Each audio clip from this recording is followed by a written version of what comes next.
ইলাহি সত্যবাদী আমানতদার ব্যবসায়ী বানা। ইলাহি সত্যবাদী আমানতদার ব্যবসায়ী বানা। তোমার সন্তুষ্টি অর্জনের তৌফিক দাও হে খোদা। আলহামদুলিল্লাহি রাব্বিল আলামিন ওয়াসসালাতু ওয়াসসালামু আলা সাইয়্যিদিল মুরসালিন আম্মা বা'দ ফাআউযু বিল্লাহি মিনাশ শাইতানির রাজীম বিসমিল্লাহির রহমানির রহিম। আসসালাতু ওয়াসসালামু আলাইকা ইয়া রাসূলুল্লাহ, আসসালাতু ওয়াসসালামু আলাইকা ইয়া হাবিবাল্লাহ, আসসালাতু ওয়াসসালামু আলাইকা ইয়া নবিয়াল্লাহ ওয়া আলা আলিকা ওয়া আসহাবিকা ইয়া নূরাল্লাহ। মাদানী চ্যানেলের দর্শক, অনুষ্ঠান ব্যবসার বিধানের সাথে উপস্থিত হয়েছে আলহামদুলিল্লাহ। অনুষ্ঠানের সৌন্দর্য মুফতি আলী আসগর আত্তারি মাদানী মুদ্দাজিলুল আলী আমাদের সাথে উপস্থিত হয়েছেন। আপনাদের প্রশ্ন থাকবে এবং মুফতি সাহেবের উত্তর থাকবে। সল্লু আলাল হাবিব সাল্লাল্লাহু তাআলা আলা মুহাম্মদ সাল্লাল্লাহু আলাইহি ওয়াসাল্লাম। প্রথমে আমি যুক্ত করছি আপনাদের একটি প্রশ্ন এবং প্রশ্নের সাথে মুফতি সাহেবের নিকট যাব। জি মুফতি সাহেবের কাছে আমার প্রশ্ন হলো, নিজের ব্যবসার মধ্যে যেমন কাপড়ের লোম উঠবে না, রং নষ্ট হবে না, নিজের পণ্যের মধ্যে এই রকমের গ্যারান্টি দিয়ে নিজের ব্যবসা করা কেমন, এটির সম্বন্ধে শরীয়ী দিক নির্দেশনা প্রদান করুন। জি ঠিক আছে। দেখুন, যদি আপনার জানা থাকে যে কাপড় এমনই, কেননা কাপড়ের মধ্যে এমন কাপড়ও হয়ে থাকে যাতে লোম উঠে না, সেটির রং অর্থাৎ নষ্ট হয় না, শেষ পর্যন্ত রং ভালোই থাকে। যদি আপনি জানেন এটি সেই ধরনেরই কাপড়, তো আপনি গ্যারান্টি দিতে পারেন, কোনো সমস্যা নেই। মুফতি সাহেব, অন্যান্য সময়ও এমন হয়, অনেক সময় আমরা কাজ করিয়ে থাকি। গত কয়েকদিন আগেও কাজ করিয়েছি, তো অনেক সময় দেখা যায় যারা কারিগর রয়েছে তারা এত গ্যারান্টি দেয় এবং এতটাই বিশ্বাসের সাথে বলে যে তাদের এতটাই বিশ্বাস থাকে যে আমরা টেনশনে পড়ে যাই যে এত দুর্দান্ত গ্যারান্টি কিভাবে দিচ্ছে। উদাহরণস্বরূপ, আপনি কাঠের কাজ করাচ্ছেন এবং একজন কারিগরি বলল এটির 10 বছরের গ্যারান্টি, এগুলো কিছুই হবে না, এমন হলেও কিছু হবে না। আচ্ছা, কাস্টমার হয়তো এতেই সন্তুষ্ট হয় বেচারা। তো এই প্রসঙ্গে আপনি কি বলবেন? দেখুন, প্রথমত প্রশ্ন ছিল ক্রয় বিক্রয় সম্বন্ধে, এবং কাজ করানোর যে শব্দটি, এটি সাধারণ। ইজারাকে, কারিগরিকেও এবং ক্রয় বিক্রয়কেও। ঠিক আছে। তো কারিগরির মধ্যেও এমন হয় যে আপনি কারো কাছ থেকে কোনো কাজ করিয়ে নেন, তো সে একটি চিত্র তৈরি করে বলে যে এই ম্যাটেরিয়ালটি এত মজবুত। তো সেখানে তার যে চুক্তি করা রয়েছে এটি অন্য স্তরের কোনো জিনিস আপনার কাছে বিক্রি করছে না। একটি ডিজাইন সে আপনার সামনে রেখেছে এবং নিজের অভিজ্ঞতার ভিত্তিতে সেই ডিজাইনের সম্বন্ধে বলছে যে উদাহরণস্বরূপ টাইলস হয়ে থাকে, মার্বেল হয়ে থাকে, অথবা অনেকগুলি বাথরুম আইটেম হয়ে থাকে, পাইপ থাকে, ফার্নিচার থাকে। তো তাদের একটি অভিজ্ঞতা থাকে। সঠিক। যদি সে তার অভিজ্ঞতার ভিত্তিতে কোনো কথা বলে থাকে, এখন আমি একটি কাঠের কাজ করিয়েছিলাম, তো খুবই চমৎকার কাজ করেছিল, অর্থাৎ সে একটি সেলফ বানালো, এমন মনে হচ্ছিল যেন দেয়ালের মধ্যে ঢুকানো আছে। ঠিক আছে। সেটির কোনো সাপোর্টই ছিল না, সে যেমন বলেছিল তেমন করেছে। শক্তিশালী, খুবই শক্তিশালী ছিল, তার অভিজ্ঞতা ছিল। আমার জন্য তো এই রকমের জিনিস প্রথমবারের মতো ছিল। তো অনেক সময় একজন কারিগর নিজের অভিজ্ঞতার ভিত্তিতে কথাগুলো বলে থাকে এবং সেটি কিছুটা হলেও বাস্তবের সাথে সামঞ্জস্যপূর্ণ। যদি সেও ভুল উপস্থাপন করবে তো গুনাহগার হবে। আর যদি কেউ নিজের পণ্য বিক্রি করছে, অতঃপর সে অর্থাৎ সততার যে চাহিদা তা বৃদ্ধি পেয়ে যায়, খুব বেশি সতর্কতা প্রয়োজন পড়ে। আপনি গিয়েছিলেন এবং সেখান থেকে বই প্রদর্শনী, অতঃপর হারামাইন তাইবাইনে হাজিরিও হয়েছিল, তো সেই সম্পর্কিত আমাদের ভিউয়ার্সদেরকেও কিছু বলুন। মুফতি সাহেব, প্রথমত এটি বলুন, আপনি অনেক বছর যাবৎ বই ক্রয় করছেন, 20-22 বছর ধরে, তো আমি আপনাকে চিনি। তো সেই অনুযায়ী আপনি ক্রমাগতভাবে বই ক্রয় করছেন এবং বোঝার বিষয়ে তার আগে থেকে কিনছেন। তো কোন বইটি আপনি কিনতে চান যে সময় সুযোগ পেলে এবং বিশেষ করে এমন ইভেন্ট সমূহে আপনি পৌঁছে যান, অতঃপর আপনি এটিও বলে থাকেন যে ভাই খুব চমৎকার বই পাওয়া গিয়েছে, এমন পাওয়া গিয়েছে, এটা নিয়েছি সেটা নিয়েছি বলেও আপনি বলে থাকেন। তো আমি দেখি যে একটি তো হচ্ছে যে মনে করুন মাদানী চ্যানেলের স্ক্রিনে বসে আছেন, তো অনেক জিনিস হয়তো এমনও হয়ে থাকে যে সেটি প্রয়োজনীয়তা, কিন্তু প্রয়োজনীয়তা নয়, প্রাকৃতিক খুশি আপনার মধ্যে দেখা যায়, এমন কি রয়েছে? আমি আমার সাথে শুধু 3টি বই এনেছি। এখন নিজের সাথে নিয়ে নিজের সাথে, এসেছি। কেননা সমস্যা ঠিক হচ্ছে আছে। আমার যে ফ্লাইট ছিল শারজা থেকে জেদ্দা, শুধু 20 কেজি অ্যালাউ ছিল, তো আমি বেশি ক্যারি করতে পারিনি, বাকিগুলো কার্গো করেছি, চলে আসবে। তো আমি কিতাব পড়তে পড়তে বাসার লোকদের বলছিলাম সেটি প্রায় 50 পৃষ্ঠা হবে, যদি আমি এই কিতাবকে পুরো যাত্রার ফলাফল হিসেবে বর্ণনা করি তাহলে যথেষ্ট। এতই গুরুত্বপূর্ণ কিতাব ছিল। এমনিও প্রবাদ বাক্য ইলম হচ্ছে সমুদ্র, ঠিক আছে? আমরা এই প্রবাদ বাক্য থেকে সরে এবং প্রতিটি মানুষ কোথাও না কোথাও দাঁড়িয়ে থাকে। উদাহরণস্বরূপ মসজিদ, আপনি 2টি জায়গায় বয়ান করেন জুমার, ঠিক আছে? আপনি অনেকগুলি প্রোগ্রামে আসেন, তো এমন অনেকগুলো জিনিস রয়েছে যা আপনি বারবার বয়ান করেছেন। জি, এমনটাই। এর মানে তো এটা নয় যে যারা আপনার কথা শুনে সারা জীবন সেগুলোই শুনতে থাকবে। আপনার আপডেট করার প্রয়োজন, নিজেকে আপডেট করার প্রয়োজন হয় জ্ঞানের দিক থেকে। নেক্সট 2 কি আছে, এটি খুবই গুরুত্বপূর্ণ। তো এভাবেই আমাদের যে জীবন আছে, আমাদের জীবন অনেক জিনিসের আশেপাশে ঘুরছে। অর্থাৎ একজন মুফতি এমন নয় যে শুধু ইলমে ফিকহের মধ্যেই তার বিশেষজ্ঞ হওয়া উচিত। তার দৃষ্টি তাফসিরে থাকতে হবে, হাদিসসমূহে থাকতে হবে।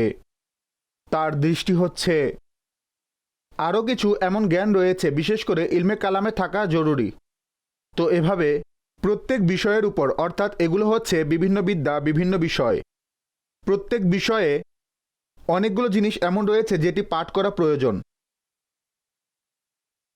যেমন আপনি যদি তাফসির নিয়ে কথা বলেন, 2-4টি কিতাব এমন পাওয়া যায় উসুলে তাফসির সম্পর্কিত, এছাড়া কোনো কিতাব পাওয়া যায় না, ঠিক আছে? এটির একটি কারণ এটিও যে তাফসিরের 50টি বিদ্যা আছে। তাফসিরের নিজস্ব 50টি বিদ্যা আছে, ঠিক আছে? মুফতি সাহেব প্রবণতা বলেছেন আপনি বিদ্যা। দৃষ্টিকোণ থেকে, বিদ্যা তাফসিরের বলছেন। 50টি বিদ্যা রয়েছে। তাফসির আছে। উদাহরণস্বরূপ ওযুহুন নাজাইর একটি বিদ্যা।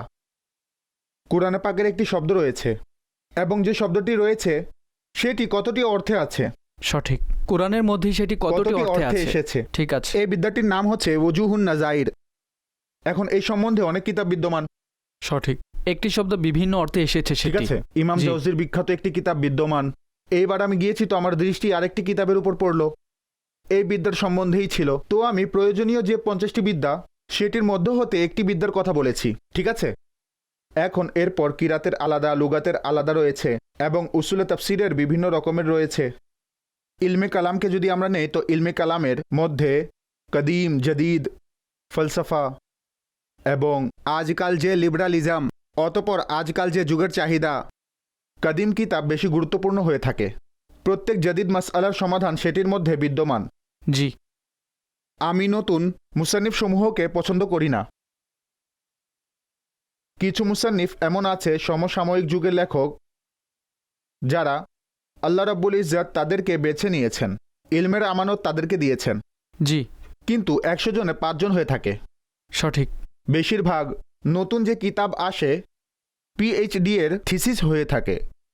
পিএইচডি এর থিসিস কি হয়? কোনো মানুষের জীবনে করা প্রথম ইলমি কাজ হয়ে থাকে। জি, এমনটাই। সে নিজেই সেটির মধ্যে হিমশিম খায়, কখনো এখানে যায়, কখনো সেখানে যায়, ঠিক আছে? অতপর উসুলের কথা হয় যে মানুষটি কোন উসুলের ভিত্তিতে কিতাব লিখেছে। আজকাল তো প্রত্যেক ব্যক্তির নিজস্ব উসুল রয়েছে। কাদিম যে ওলামাগণ আছেন তাদের বিষয়টি এমন ছিল না, ঠিক আছে। অর্থাৎ একজন ব্যক্তি নিজের জীবনের সারাংশ লিখত কিতাবের মধ্যে। সঠিক। এক ব্যক্তি 20 বছর 40 বছর পড়িয়ে একটি কিতাব লিখত, তার যে কিতাব ছিল সেটির কথাই আলাদা। আমি ঠিক একটু আছে। আগেই বললাম, গতকাল আমি 50 পৃষ্ঠা সম্বলিত একটি কিতাব পাঠ করলাম। 50টি পৃষ্ঠা ছিল এবং এত সহজ কিতাব যদি আমি দ্বিতীয় বর্ষের শিক্ষার্থীদের দিয়ে দেই তারাও খুব সহজে পাঠ করে নেবে। তো সেই কিতাব আমার কাছে এতই চমৎকার লেগেছে যে আমি এটা বললাম যদি এই বইটিকে সম্পূর্ণ যাত্রার ফলাফল বলি তাহলে যথেষ্ট। কারণ কি ছিল? সেই যে লেখক ছিলেন নিজের শহরের, শাম দেশের একটি শহর আছে, সেই শহরের মুফতি আজম ছিলেন। তিনি সারা জীবন ইলমে ফিকহের খিদমত করেছেন। ইলমে ফিকহের খিদমত করার পর তিনি কিতাব লিখলেন। সেই কিতাবের মধ্যে সংক্ষিপ্ততাও রয়েছে, ব্যাপকতাও রয়েছে এবং প্রবন্ধও রয়েছে। অর্থাৎ 50 পৃষ্ঠার মধ্যে। আমি এটা বলছি যে চমৎকার কিতাব ছিল। আমি আসার পূর্বেও এটি পাঠ করছিলাম, ঠিক আছে? চমৎকার কিতাব বলার উদ্দেশ্য হলো যে এটি একটি কিতাবের পরিস্থিতি। এখন এভাবে প্রত্যেকের নিজস্ব পছন্দ থাকে, কেউ যায় গিয়ে ঘটনা বা গল্পের কিতাব কিনে। আমি চেষ্টা করি যে এমন কিতাব কিনবো যা খুবই বেশি প্রয়োজন। ঠিক আছে মুফতি সাহেব, আপনি একটি কথা বলেছেন যে বিষয় তো আমাদের ব্যবসার বিধান রয়েছে, সেটির দিকে যাব ইনশাল্লাহ। কিন্তু আমি যাদেরকে দেখেছি আমার মনে হয় যে একটি চাহিদা এমনও আছে, কেননা আপনি সারা বছর এখানে মাসালা বয়ান করছেন, তো আপনার ব্যক্তিত্ব এবং আপনার যে পূর্বের ব্যাকগ্রাউন্ডও রয়েছে সেটির দিকেও যেতে চাই, এবং আপনি যে কথাসমূহ ইরশাদ করেছেন সেটির বিস্তারিত বলে দিন। আপনি ইরশাদ করেছেন যে এখন কিতাবের লেখকদের সম্বন্ধে যা ইরশাদ করেছেন, আমি আপনার কাছে একটি প্রশ্ন করব যে এই সময় আমি দেখছি, কেননা উপরে এবং নিচেও সম্পর্ক তো আছে, তো বড়দের সাথেও সম্পর্ক আছে, ছোটদের সাথেও সম্পর্ক আছে, মোসান্নিফ হওয়ার যে ইচ্ছাটি রয়েছে এটি খুব বেশি দেখতে পাই। ইভেন কাউকে তো আমি নিজেও তাদেরকে কিছু বলেছি, এখন আপনার কাছে উত্তর চাচ্ছি। তাদের মধ্যে লেখক হওয়ার চাহিদা রয়েছে, তো ইচ্ছা পোষণ করা কেমন? দেখুন, জীবনে দুইটি জিনিস কখনো কখনো অস্বাভাবিকভাবেই চলে আসে। একটি হচ্ছে আপনার কাছে ইলম আছে, আপনার কাছে বিদ্যা আছে, আপনি তবুও নম্রতা প্রকাশ করছেন, কিতাব লিখছেন না, এমনটা যেন না হয়। যে কোনো শিল্পে যার প্রভাব বেশি প্রাধান্য পায় তাকে নিজের ইলম সেখানে স্থানান্তর ঠিক আছে। করা উচিত। একটি হচ্ছে যে এক ব্যক্তি শুধু লেখক হতে চায়, সেটিরও পদ্ধতি আছে। মন্দ ব্যাপার না লেখক হওয়ার ইচ্ছা, ইচ্ছা পোষণ করা মন্দ ব্যাপার ঠিক না। আছে, একটি ফিল্ড। নিজের অবস্থান বুঝে কাজ করুন। এমনটা নয় যে আপনি কোনো এমন কাজ করবেন যা আপনার জ্ঞানের স্তরের ঊর্ধ্বে রয়েছে, অনেক বেশি ঊর্ধ্বে। ঠিক আছে, তো নিজের অবস্থান বুঝে কাজ করুন। সঠিক। এটি অত্যন্ত জরুরি যে আপনি কোন জিনিসের মধ্যে অভিজ্ঞ, কেননা কিতাবে বিভিন্ন ধরন রয়েছে। উদাহরণস্বরূপ সিরাত। এখন সিরাতে নববী থেকে কেউ কোনো বিশেষ হাদিস, কোনো বিশেষ বিষয়ের উপর ঘটনা বের করে নিল যে এই বিষয়ের উপর হাদিস থেকে ঘটনা, খুবই সহজ একটি কাজ। ঠিক আছে, এখন এর মধ্যে কি হবে, যে নতুন ব্যক্তি সে লেখার ধরনও জেনে যাবে। মাফি জমির কিভাবে বের করব, জিনিসগুলো কিভাবে নকল করতে হবে, ব্যাখ্যা কিভাবে তৈরি করতে হবে, এই কাজ শিখাবে। জীবনে কোনো ক্লাসরুম শিখায় না, আপনার ব্যবহারিক অভিজ্ঞতা সবচেয়ে বেশি শিক্ষা দেয়। ক্লাসরুম আপনাকে দৃষ্টিভঙ্গি অবশ্যই থিওরি শেখায়, শেখানো হয়। দৃষ্টিকোণ অবশ্যই দেখিয়ে দেয়, কিন্তু আপনার ব্যবহারিক অভিজ্ঞতা যা শিখাবে সেটির কোনো তুলনা নেই। ঠিক আছে, তো যদি আপনি নিজের অবস্থা, নিজের ক্ষমতা অনুযায়ী কোনো কাজ নিয়েছেন, সেই কাজ পরবর্তীতে আপনাকে এগিয়ে নিয়ে যাবে। এটি একটি মধ্যপন্থী দৃষ্টিকোণ। এবং মুফতি সাহেব, এটি যে কথাটি আপনি বলেছেন আমি কানেক্ট করতে চাচ্ছি, কেননা আমাদের দর্শকদের মধ্যে একটি সংখ্যা এমনও রয়েছে যারা এটি শুনতে চায়। আপনি ইরশাদ করলেন ক্লাসরুম, এর মধ্যে সেই জিনিস হয় না যা প্র্যাকটিক্যাল লাইফে হয়। তো বিজনেস রিলেটেড আমাদের যে শিক্ষা রয়েছে সেটি অনুশীলন করে কিছু সংখ্যক ব্যক্তি, এবং স্বাভাবিক বিষয় যে অনেক বড় ফিল্ড, সেটিও ইউনিভার্সিটি, কলেজ ইত্যাদি অনুশীলন করছেন। কিন্তু তাদের সম্বন্ধে আপনি কি বলবেন, তারা যখন প্র্যাকটিক্যাল ফিল্ডের মধ্যে আসে সেটির মধ্যে বেশি শিক্ষা অর্জন করে? দেখুন, বিজনেসের এমন অনেক কোর্স রয়েছে, যেমন সিএ, এসএসসি, এর মধ্যে প্র্যাকটিক্যাল করা আবশ্যক। যতক্ষণ আপনি কোনো কোম্পানির মধ্যে কয়েক বছর পর্যন্ত জব করবেন না, ছাত্র জীবনেও যতক্ষণ পর্যন্ত বছরটি সম্পূর্ণ হবে না, জি, সেই সাবজেক্টে অন্তর্ভুক্ত হয়, এডুকেশন অন্তর্ভুক্ত হয়। এখন আমরা তাখাসুস ফিল ফিকহি ওয়াল ইকতিসাদিয়া যেটি আরম্ভ করিয়েছি, ইসলামিক ইকোনমিক্সে যে স্পেশালাইজেশন শুরু করিয়েছি, তো আমরাও নিজের শিক্ষার্থীদের জন্য ইন্টার্নশিপ রেখেছি, যেন তারা কিছু মাসের জন্য মার্কেটে গিয়ে বিভিন্ন কোম্পানির প্র্যাকটিক্যালি কাজ করবে, যেন তারা এই যে ফিল্ড রয়েছে সেটির পরীক্ষা করতে পারে, ঠিক আছে। শিখতে পারে। মুফতি সাহেব, হারামাইন শরীফাইনের উপস্থিতির কিছু সংক্ষিপ্ত কিছু সম্ভব হলে সেটিও বলুন। হারামাইন শরীফের উপস্থিতি তো মোবারকই মোবারক হয়ে থাকে। 2 দিন আমরা মক্কা মুকাররমায় ছিলাম, প্রায় 5 দিন মদিনা মুনাওয়ারায় ছিলাম, এবং উভয় স্থানের বরকত অর্জন করার চেষ্টা করেছি। সুবহানাল্লাহ, আল্লাহ তাআলা আমাদেরকেও বারবার মক্কা মদিনার জিয়ারত তৌফিক দান করুক। আমাদের কাছে একটি ভিডিও প্রশ্ন রয়েছে, সেটি অনুষ্ঠানে যুক্ত করি, দেখি কি প্রশ্ন রয়েছে আমাদের কাছে। জি মুফতি সাহেব, আপনার কাছে আমার প্রশ্ন হলো যে কখনো কখনো প্রেসক্রিপশন নিয়ে আসে, তো আমরা তাদেরকে ওষুধ দিয়ে দেই, এবং কখনো কখনো এমনও কাস্টমার আসে যাদেরকে আমরা, যারা প্রেসক্রিপশন নিয়ে আসে না, তো তাদেরকে আমরা ওষুধ দিতে পারবো কিনা? জি ঠিক আছে, এটি তো ইন্টারন্যাশনাল নিয়ম। জি, এতটাও ইন্টারন্যাশনাল না। অনুসরণ কতটুকু করে এটি একটি আলাদা বিষয় মুফতি সাহেব। আমার ওষুধের দরকার হলো, তো আমি স্টোরে গেলাম এবং ওষুধ কিনে নিলাম। আমার কাছে প্রেসক্রিপশন ছিল না, জি, কেননা প্যারাসিটামল প্রয়োজন। বলার উদ্দেশ্য হচ্ছে কিছু ঔষধ এমন হয়ে থাকে যেগুলো দিয়ে দেওয়া হয়, এমনটাই। কিছু ঔষধ এমন আছে সেটির জন্য ডক্টরের পরামর্শ আবশ্যক হয়, বরং অনেক দিক থেকে দরকার হয়ে থাকে। প্রথমত দেখা গেল সে হাই রেঞ্জের ট্যাবলেট বাচ্চাকে দিয়ে দিল, আবার যেমন কি লবণ। জি, এখন এই লবণই হচ্ছে সাধারণ একটি জিনিস, এবং সেই লবণই ব্লাড প্রেশারের রোগীর জন্য বিষ। জি, কেউ যদি বেশি ব্যবহার করে নেয় বা বিশেষ সময় ব্যবহার করে নেয়, তো এটাই কারণ হচ্ছে যে মেডিকেল স্টোরের মধ্যে কোনো সাধারণ ব্যক্তি দাঁড়াতে পারে না, কর্মচারী রাখতে পারে, কিন্তু ফার্মেসি যে করেছে ফার্মেসির ডিপ্লোমা বা সেটির মধ্যে বিএস করা ব্যক্তি সেই লাইসেন্স পেয়ে থাকে যেন সে ওষুধ চিনতে পারে। তো ডক্টরের পরামর্শ এজন্য প্রয়োজন হয় যেন রোগীর কোনো ক্ষতি না হয়, সে যেন ক্ষতিগ্রস্ত না হয়, যেটি আইন রয়েছে সেটি ফলো করা হোক। ঠিক আছে, পরবর্তী কল দিন। মুফতি সাহেবের কাছে আমার প্রশ্ন হলো যে যারা স্নোকার ইত্যাদির ব্যবসা করে, স্নোকার লোকদের খেলতে দেয় অতঃপর তাদের কাছ থেকে টাকা নেয়, বিলিয়ার্ড, স্নোকার ইত্যাদি, তো এই ধরনের ব্যবসা করা এবং এটির জন্য টাকা নেওয়া কেমন, ইরশাদ করে দিন। জি, স্নোকার ইত্যাদি। দেখুন, এই ধরনের যে ব্যবসা রয়েছে সেটি সঠিক নয়, জায়জও নয়। তো এই ধরনের যে জিনিস সেটি সবসময় আলোচনায় আসে। যদি কেউ এটা বলে যে এটি আমি নিজের মনের জন্য এবং আমি কিছুটা মনের সান্ত্বনার জন্য খেলি, সাধারণত এমনটা হয় না। লোকেরা বাজি রাখে, পুরো একটি গেম খেলে টুর্নামেন্ট হয়ে থাকে, জুয়া খেলা হয়ে থাকে। তো অনেকগুলো কুসংস্কার, বিশেষ করে যেখানে দোকান রয়েছে এবং সেটির ক্লাব রয়েছে সেখানেই এগুলো হয়ে থাকে। সঠিক। মুফতি সাহেব, মেসেজের মাধ্যমে একটি প্রশ্ন করা হয়েছে এবং প্রশ্নটি হচ্ছে যে আমার শপ আছে এবং আমার শপের সামনে গাড়ি চলে, রাস্তা রয়েছে, তো সেখানে কেউ নিজের একটি ছোট্ট কেবিন ইত্যাদি রাখতে চাচ্ছেন এবং তারা আমাকে মান্থলি ভাড়াও দিবে, তো তাদের রাখা এবং আমার ভাড়া নেওয়া জায়েজ হবে কি? দেখুন, সেটি রোড, আপনার জমি তো না, ঠিক আছে? প্রথমত এমন করাতে আইনের নিষেধাজ্ঞা হয়ে থাকে। মনে করুন আইনগত নিষেধ যদি না থাকে, অনেক সময় এমন পরিস্থিতি হয়ে থাকে যে সেটির অনুমতি থাকে।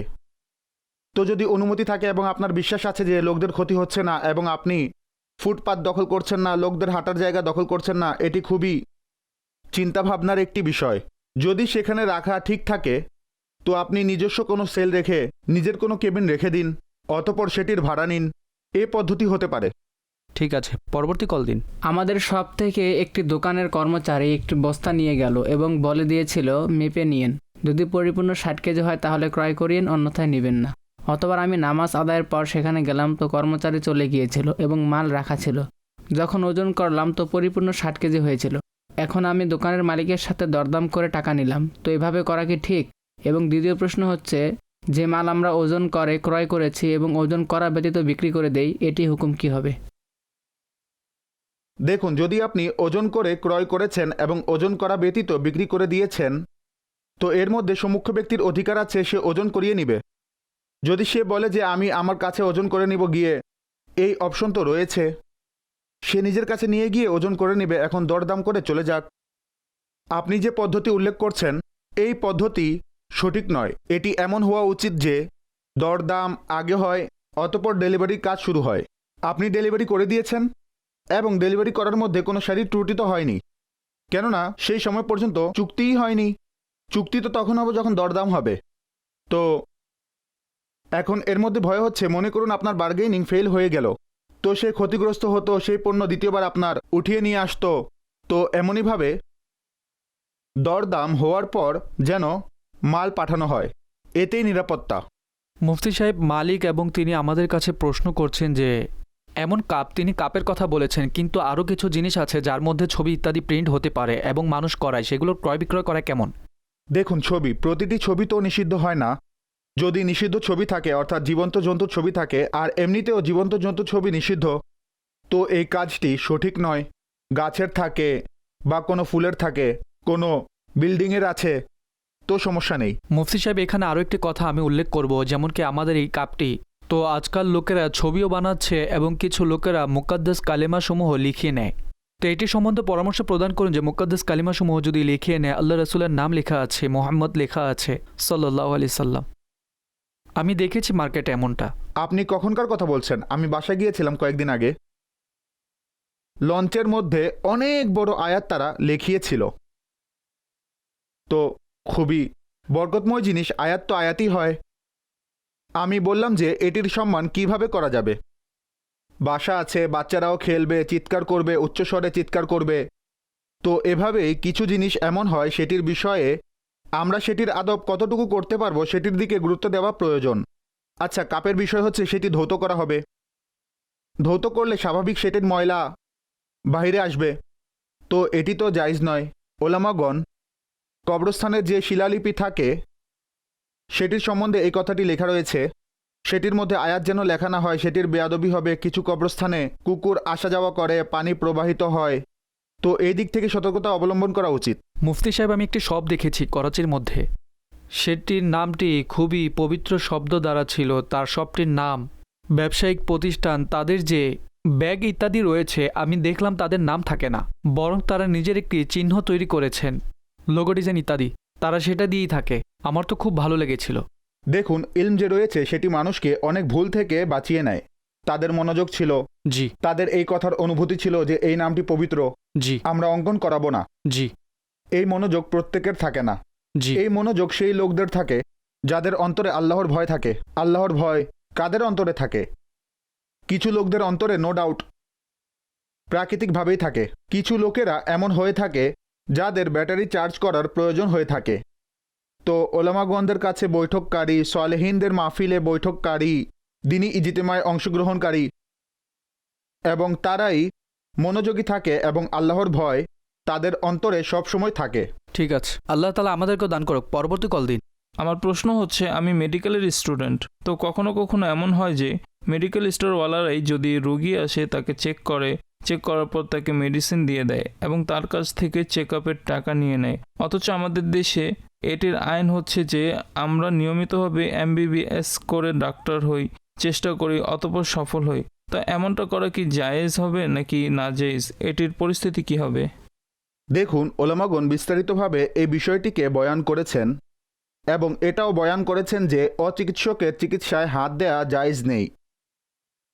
তো আলা হযরত ইমামে আহলে সুন্নাত রাদিয়াল্লাহু তাআলা আনহু একটি জায়গায় খুবই বিস্তারিতভাবে এটির অংশসমূহের সাথে মাসআলা বয়ান করেছেন। তো এর অধিক মাত্রার একটি বিষাক্ত দিক রয়েছে। জানা থাকে না যে কোন ঔষধ আছে, এর পিছনে সায়েন্স কি, কতটুকু ডোজ দিতে হবে, কিভাবে দিতে হবে।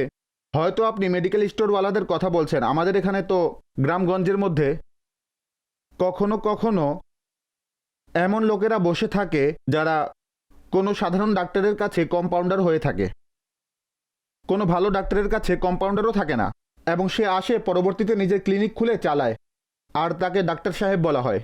তো এমন পেশা গ্রহণ করা উচিত নয়। লোকদের যে প্রাণ রয়েছে অনেক বেশি দামি, সেটির ক্ষতি করলে এটা কিভাবে জায়েজ হতে পারে? অনেক সময় খুবই কষ্টকর পরিস্থিতি হয়ে যায়। এই ধরনের যে ব্যক্তিরা থাকে, স্বাভাবিক ব্যাপার এমন তো একদমই নয় যে তারা বীজ বিক্রি করে। তারাও ওষুধ সম্বন্ধে কিছু না কিছু জেনে যায়। যদি 10টি রোগী আসে তো 8টি নর্মাল পেশেন্ট হয়ে থাকে, কাশি জ্বর সর্দি সেটির ওষুধ দিয়ে দিই, কিছু না কিছু পরিবর্তন তো চলে আসবে। তো কিছু লোক তো বলে যে এর হাত তো খুবই ভালো। আমার নিজেরও অভিজ্ঞতা হয়েছে, অর্থাৎ গিয়েছিলাম তো অতপর উঠে চলে আসলাম। তো এখন সেই বেচারা যে লোক রয়েছে, অর্থাৎ তারাও কি করবে? তারা যায়, তাদেরও দোকান চলছে, ঠিকঠাক চলছে। এখন হয় এমন যে একটি নর্মাল ওষুধ দ্বারা কাজ হয়ে যায়, জি এখন সে অ্যান্টিবায়োটিক দিয়ে দিবে। জি ঠিক আছে, এখন অ্যান্টিবায়োটিকের যখন অভ্যস্ত হয়ে যাবে, সাধারণ কোনো ওষুধ প্রভাব ফেলবে না। জি এখন তার শরীরে কত বড় ক্ষতি হলো, অনেক বড় ক্ষতি হলো, তাই না? জি জি এখন একটি মাসআলা ছিল, আমার ঠিক স্মরণ আসছে না, তো কেউ আমাকে বলল আমি এটির জন্য তো ইনজেকশন ব্যবহার করি। ঠিক আছে, তো আমি বললাম ইনজেকশনের কি দরকার ভাই, আপনার হরমোন যে রয়েছে সম্পূর্ণ পরিবর্তন হয়ে যাবে। সাধারণ একটি সমস্যা, শুষ্কতা বা এরকম কোনো সমস্যা ছিল, আপনি বিদেশি যে সাহিত্যসমূহ রয়েছে সেগুলো ব্যবহার করুন শান্তিপূর্ণভাবে। তো এভাবে অনেক সময় এমন কিছু পরামর্শ চলে আসে যা মানুষদের শরীরে ক্ষতি করে।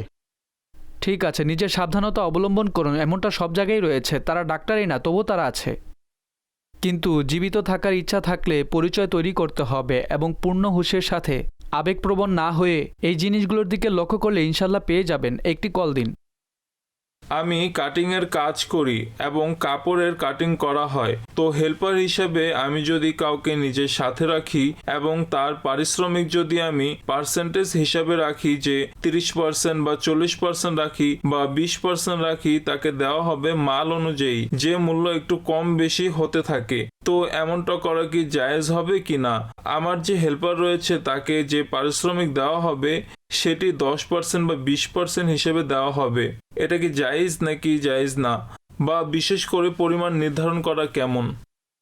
জি দেখুন, এখনও সন্দেহ।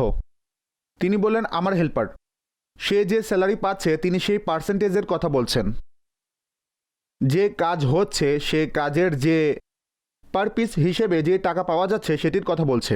যদি কাজের মজুরির হিসাব যে ভাই এত পার পিস। পিস হলে এত মজুরি দেওয়া হবে, ঠিক আছে, তাহলে তার মধ্যে পার্সেন্টেজের অর্থ কি? তাহলে তো সংখ্যার গণনা ক্লিয়ার আছে, ঠিক আছে, পার্সেন্টেজের শব্দ বলার এখানে প্রয়োজনই নেই। ঠিক আছে, তো এখনো আপনার মাসআলার মধ্যে সন্দেহ বিদ্যমান।